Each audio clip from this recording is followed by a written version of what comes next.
Hello, welcome to your Salford Now news programme, First Tonight. This Salford pub changed up their exterior when Tier 3 was introduced just 2 weeks ago.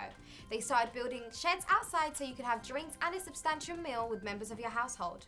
Now with lockdown looming, they feel as though all of these renovations may have been a waste. Our correspondent Holly Farragher went to find out more. A £10,000 investment that's worthless in lockdown.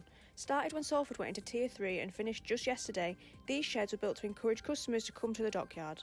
The manager says that a lot of the plans have had to be put on hold, but they've already spent the money. The amount spent can't really be valued like that, though. Obviously we do spend money on the sheds, but then there's all the extra things that we put in, signage, little bits, dressing them up.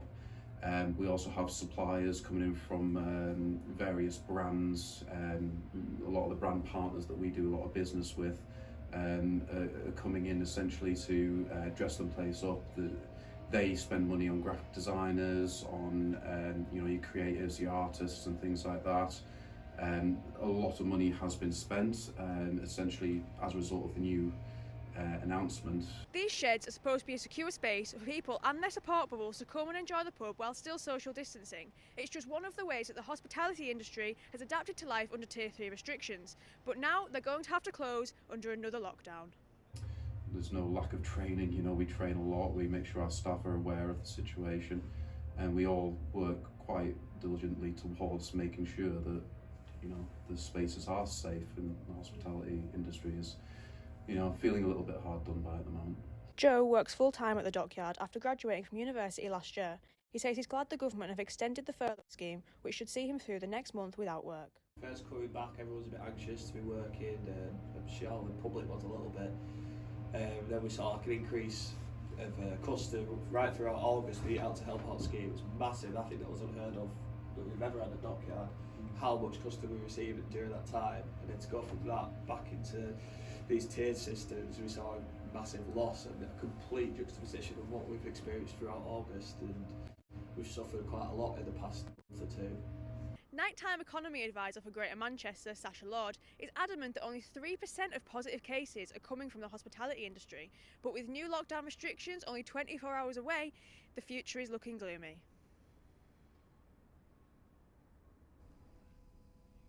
While one business is struggling, another business is, thriving. COVID is a blessing in disguise for this little coffee shop in Worsley. Elia Hamid went to taste some of their coffee. As many of us will be enjoying outdoor strolls with the family this winter, one thing for certain is that the crisp cold air will be going nowhere. However, a new mobile coffee pod in Worsley is helping to warm up the hands of the local strollers. Kat Rainey, founder of Nomad Coffee Company, spoke on her inspiration behind the business. Nomad Coffee Company really came about a few years ago when someone asked me, what would you do if no one paid you to do it for a living and you left your corporate job, what would you do? And I always said I'd go back to being a barista. Since obviously with COVID, I got made redundant from my job, so it was a perfect opportunity to go and do something really different that we probably wouldn't have done before. One of our biggest business objectives was to use local suppliers. So with our brownies and cakes that we supply, which are renowned in the area, they're from the Worsley Bakehouse and they go down an absolute storm. We are going to be introducing some more coffees to the menu as guest coffees. And yet teas, specialty coffees and brownies and cakes basically, just so that people can come out and enjoy the outdoors, grab a drink and a sweet treat and continue their adventure really in the lovely area that we're in here. Although many small businesses are still struggling due to COVID, Nomad Coffee Co are able to run in a successful COVID-friendly way.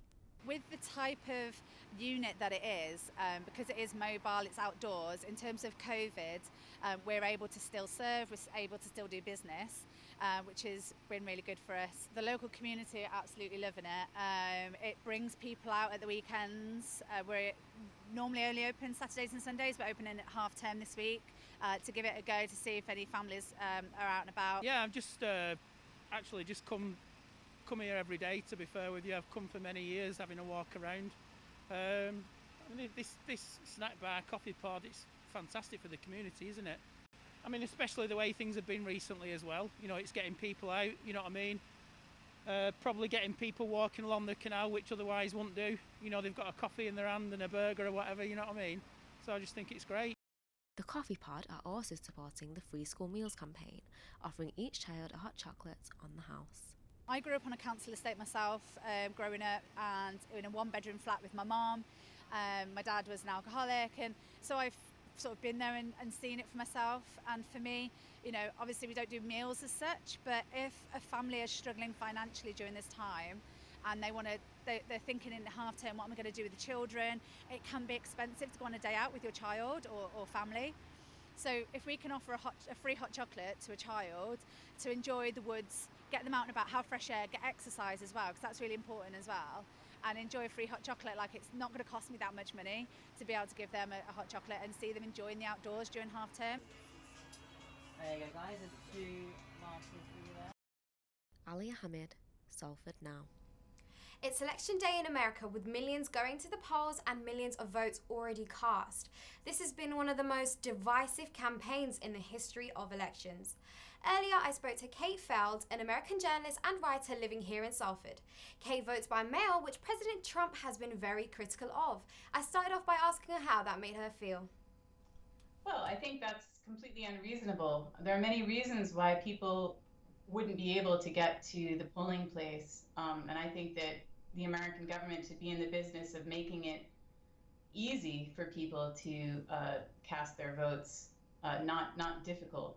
What do you think the reaction will be across America if Joe Biden does win the presidency? Well, you know, I don't think there's going to be a unified reaction in America. I think the country is deeply polarized at the moment. So a lot of people, like myself, will be hugely relieved if that's the case. But many people will be very, very angry and sort of disenchanted about that result. And I think that it will take us a while, it could take us a while to know who the winner is this time around. I'm not thinking I'm going to wake up tomorrow morning and know who the president is. I think that we could be in for quite a long road this year. Mm-hmm. Do you anticipate there may be some negative reaction if Donald Trump does win a second term? Oh yeah, are you kidding me? I'm not sure the country will survive if Donald Trump wins a second term. And you know, I'm kind of joking there, but I think that he has done so much damage to American democracy in his 4 years in office, and the country is just in a terrible state. And I don't know how we'll cope if he gets in for another 4 years. Certainly, people around the world will be pretty devastated, because this is a man who has not been good for the planet, the entire planet. So now that you're in Salford, how does it feel to be looking across the Atlantic and, you know, seeing all the civil unrest that's really occurring in America right now? Yeah, it's hugely worrying, you know? It is very hard. This is one of the times when it's very hard to be here and not there.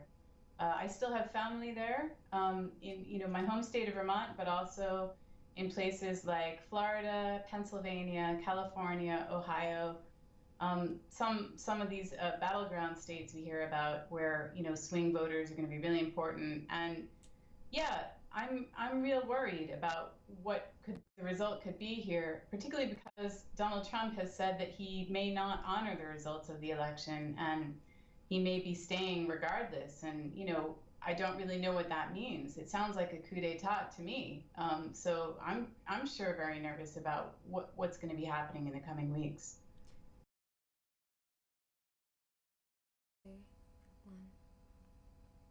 Halloween has just passed and this year trick and treating has been banned because of COVID. I went to see what the people of Salford were getting up to instead. Here at Green Grosvenor Park, residents found a new way to bring back the fright on Halloween night. We love Halloween! Yay! A pumpkin carving contest organised by Kerry Malden has lifted everyone's spooky spirits, as this year trick and treating was banned due to COVID-19 restrictions. We quickly organised this event within a week. We had a little bit of funding left over from the Lowry Centre, and I just thought it'd be a good idea to give the community something to do, give the kids something to do with Halloween being suspended kind of because of COVID, and it's a safe, friendly event. Residents around Salford have responded positively to the contest, with many praising Kerry for keeping kids' spirits lifted this Halloween. I just think it's a good idea, like, well, obviously with lockdown and everything, not much for the kids to do. I just think it's a good idea what Kerry's done, getting us all together, doing the park up and doing the pumpkins. Grandmother Anne Hudson has applauded this event for creatively keeping the whole community busy by carving out some time for Halloween fun. My granddaughter Madison White, she's 8. We've seen this little flyer come through the door and I read it to her and she said, "Nanny, can we do it?" I said, "Of course we can." I think it's a really, really good idea. It's still a bit of involvement for them, a bit of excitement, isn't it? Yeah. So, and it's different. It's not as if you're putting it on your door, you put it on display for everybody else to see, and I think it's a lovely idea. One thing is for certain, these Salford residents have had a spooktacular Halloween. We all want comfort if we're moving out for university, especially if you know you'll be spending a lot of time there because of COVID. Some students are forking out more than ever for the best accommodation. Molly Chapman spoke to some of these students. With lockdown looming, it's a difficult time to be away from home for people at university. With accommodation costs being a big part of student living, some students have taken the decision to spend a bit extra in order to feel safer during their studies. True Student recently opened its doors, being the only student accommodation in the Media City area. Omar and Ellie are two among thousands of students living at university during the pandemic. They both say worries about coronavirus helped them make their decision over accommodation.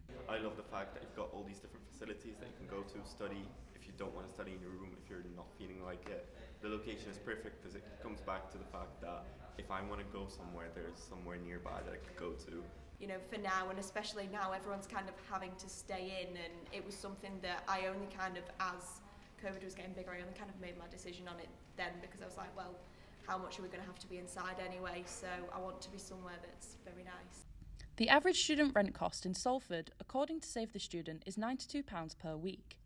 True is one of the more expensive student halls in the area, with an average cost of £206 per week. However, the price includes bills, Wi-Fi, yoga, boxing, meditation and mindfulness sessions, as well as mental health and career support. These extra facilities seem to be influencing other providers in the area. I think everyone's starting to do similar things, so we're seeing a lot of people that are now doing events and helping students with their mental health and well-being and really promoting that, which I think is fantastic and it's great support for the students. I think everyone's starting to offer a lot more than just accommodation, and they're really trying to help introduce students to other opportunities as well. We feel great about kind of welcoming the guests into their new home and just seeing how comfortable they are as well, and knowing how comfortable the parents are leaving their kids here, and they know it's a safe environment. It's a great environment in terms of what we offer as well, and just knowing that it's a safe place and we offer so much that the students aren't going to be lonely. We do help them with new friendships and introduce them to new things as well. For many parents, it's already difficult when it comes to their children moving to university, even more so during the pandemic with many students away from home for the first time. But do these extra facilities and support services help? Now she's there, I do feel comfortable. I think she's safe. I think she's as safe as she would be if she was at home with us. I genuinely do. And while the residents here appreciate that peace of mind, it's clear that it comes at a financial cost. Molly Chapman, Salford Now. And finally, the weather. Yellow warnings have been issued by the Met Office in Salford, with heavy showers expected to last all week. This comes after Storm Aidan and Hurricane Zeta hit Salford with heavy rains and strong winds. Police have advised drivers to take extra caution while driving down the motorways. That's all we got time for today. If you want to keep up to date with all news in Salford, please head over to @SalfordNow or check out our website salfordnow.co.uk. Thank you. I've been Danette Tesfaye. Have a great evening.